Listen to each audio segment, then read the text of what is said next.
You know what the problem with talking about raising children? The problem with talking about raising children is that it's very ingrained into us to do to our children what was done to us. Whatever we grew up that we went through and we didn't like, naturally we're going to do to our children. Because it's very hard for a person to change what he saw, what he felt, what he read, what he heard his whole entire life about raising children, and now he's supposed to do it differently. Well, there's no buttons inside that you press. Be nice, do the right thing, think before you talk. There's no buttons. It's a lot of it is just natural. It just goes. That's where we are. And also, and even more than that, a human being doesn't like to be wrong. If I'm going to come and tell you the way you raise your children is wrong, right away there's a button inside of you going on saying, stop. Before you tell me I am wrong and I don't know what I'm talking about, and I don't know how to raise children, who do you think you are? There's something inside of you that says, I'm not accepting. That's what a human being is. You know, there's a story about a guy who was lost in some building. He couldn't find his way out. Somebody just told him, oh, just go straight, make a right, make a left. You see the elevator, you'll be able to get out. He didn't listen to him. He continued looking. He didn't want. It matters who it comes from. It matters where it comes from, how it comes. But a lot of the times it doesn't really matter, because a lot of times people don't want to accept that they're wrong. I can't accept that I'm wrong. So even if I give you advice, this is a true story that happened. A guy comes to me and he tells me, you know, he has a 17-year-old girl who is starting to become not religious, and her skirts are getting shorter and shorter and shorter. And he doesn't know what to do. He's a religious guy. Happens to be a very fine person, has good midot, good characteristics, yirat shamayim, and he says, you know, I don't know what to do. My daughter's becoming not religious. What am I doing wrong? Not religious? She's becoming not religious. Hanging with the wrong crowd. What am I doing wrong? So the rabbi told him, tell me about your life a little bit. Tell me how the house is happening, how you talk to her, what's going on. Tell me. So he tells him everything. The rabbi realizes that he's judging the girl and her life based on his fear of God, based on his relationship with God. He's judging and he's trying to push his children to go into the levels that he's on. So the rabbi tells him that I don't understand, but she's a little girl. She doesn't have the same level of fear of God that you have. So he says, you're right, but listen, if she's not going to be modest and she's lacking fear of God, I can't. It's burning inside of me. It's killing me. How can I let that be? So he tells him, so what if it's burning you inside and killing you? So therefore what? So you have to burn her and kill her? Destroy her?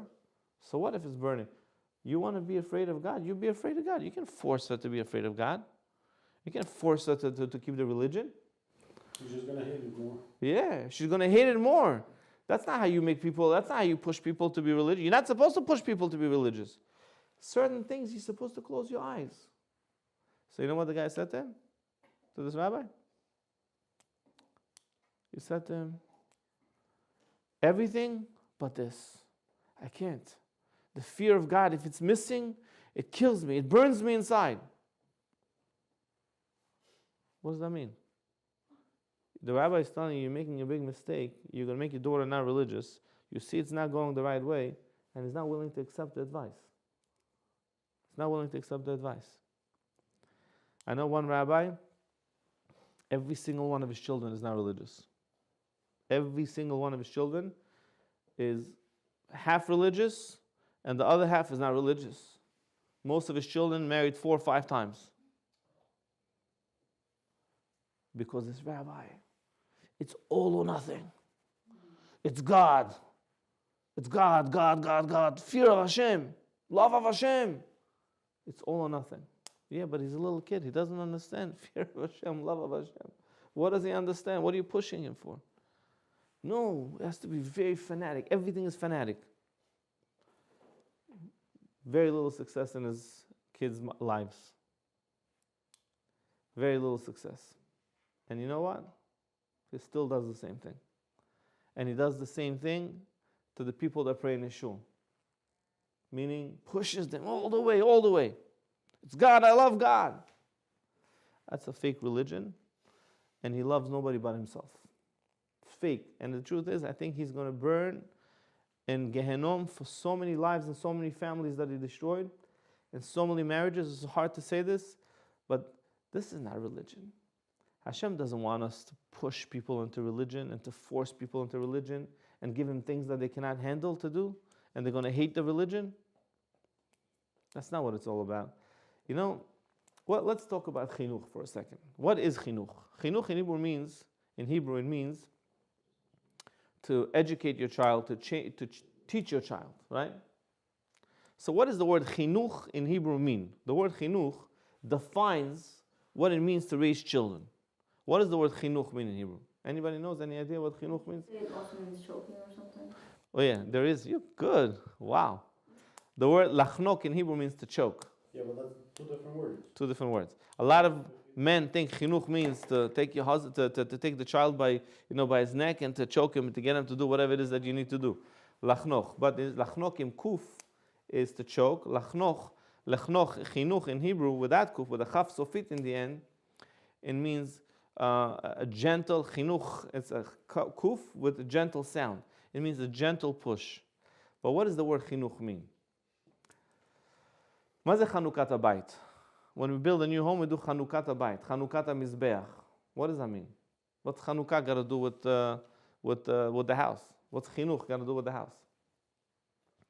Chinuch means to get your child to start being used to doing something. Chanukah Bayit means you start using the house. Chanukah HaMizbeach means you start bringing up sacrifices on the altar. That's what Chanukah means, lachnoch. Chinuch means to start getting your child used to doing something, to make it that it's his habit to start doing it. So a lot of the times I see parents, they bring their children to shul. I saw one time a father brings his son to shul. He sits him down next to him. He doesn't let him move.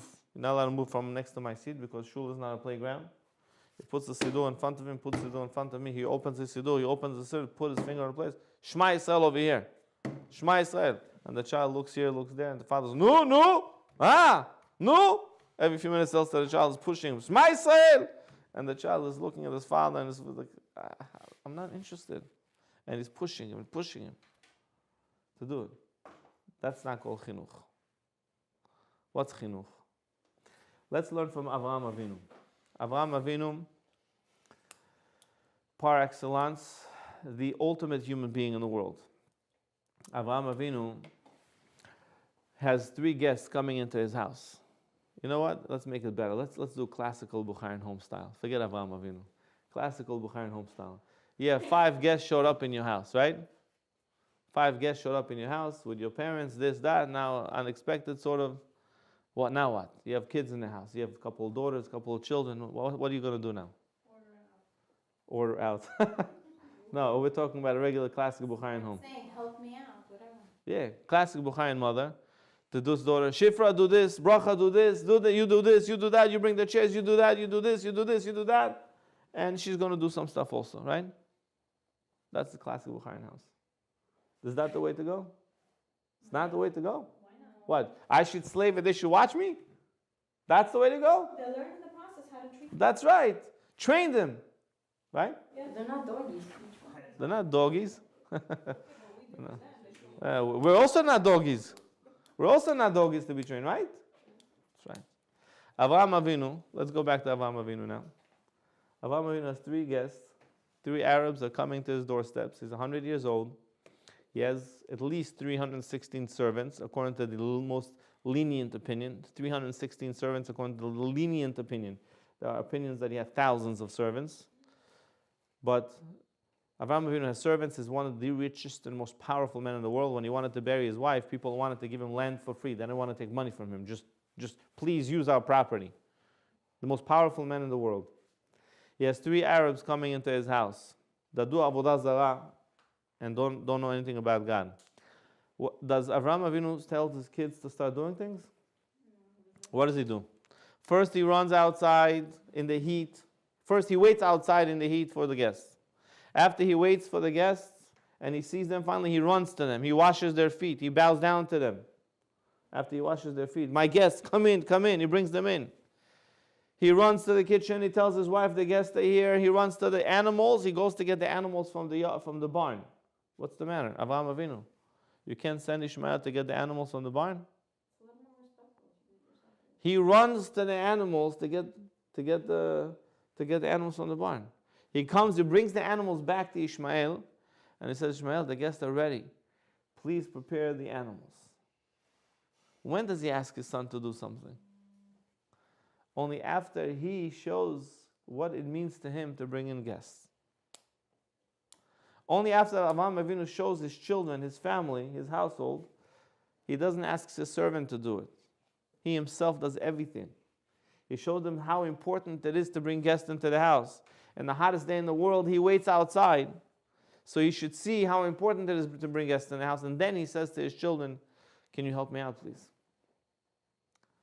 In other words, the best training for children is when they watch us do the mitzvot and understand the importance of the mitzvot and bringing in guests and being a mensch and being nice.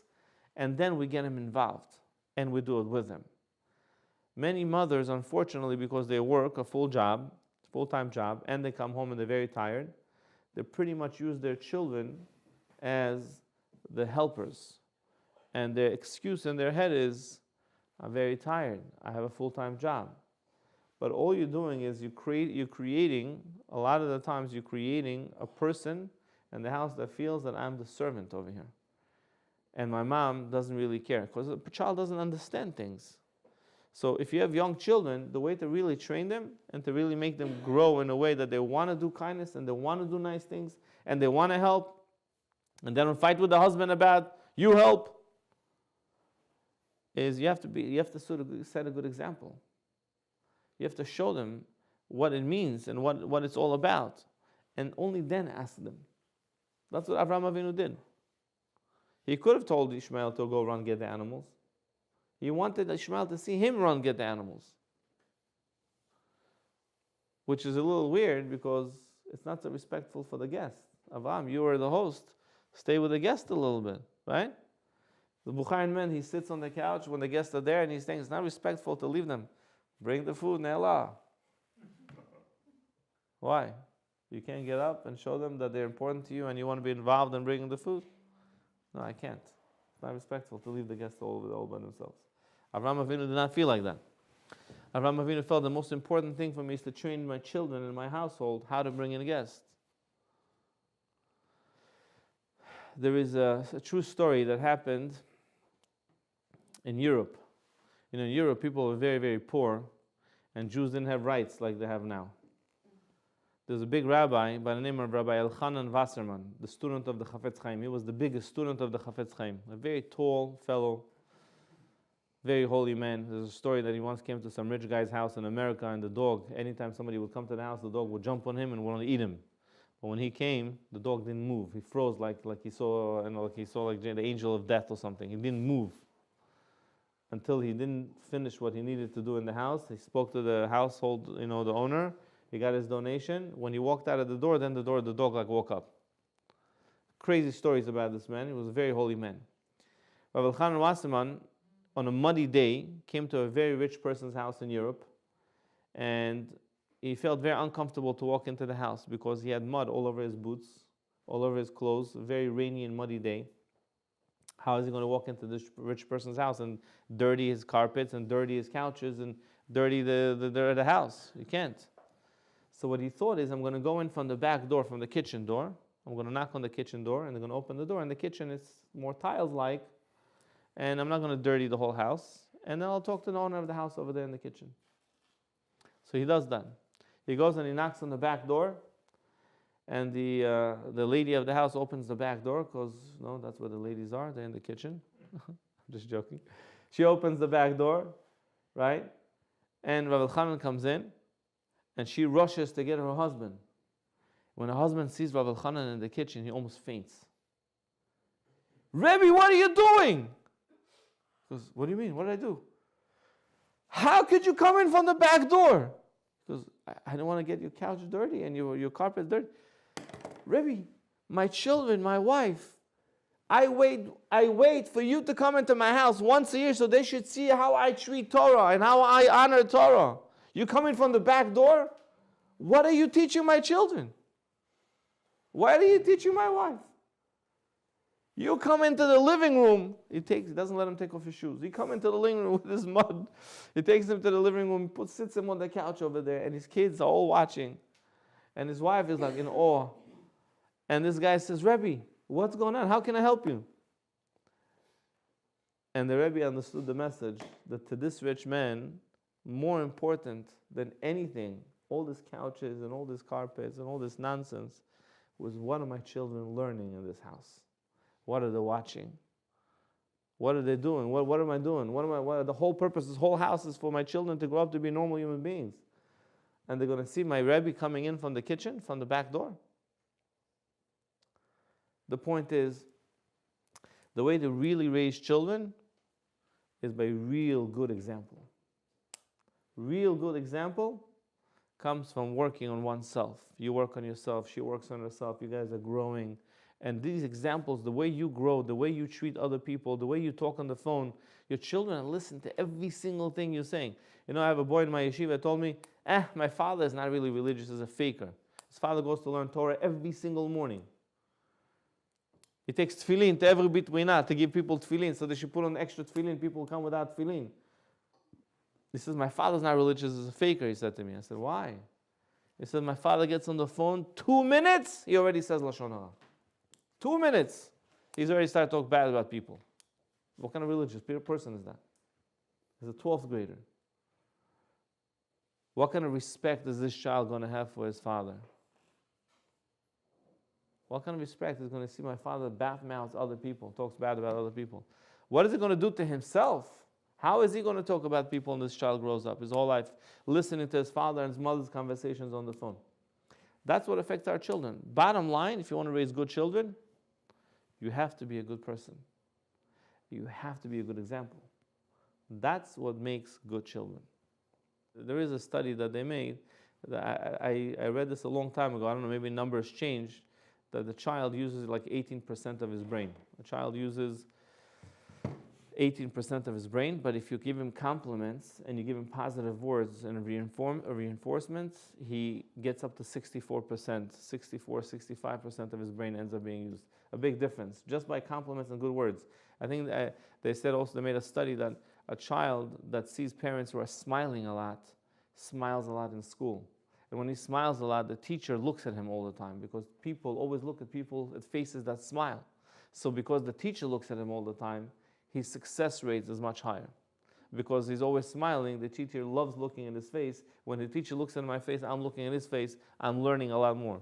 I'm observing the information a lot more, just because they're smiling at each other. The study goes, imagine, this is for little children, from 18% to 64% of their brain is being used.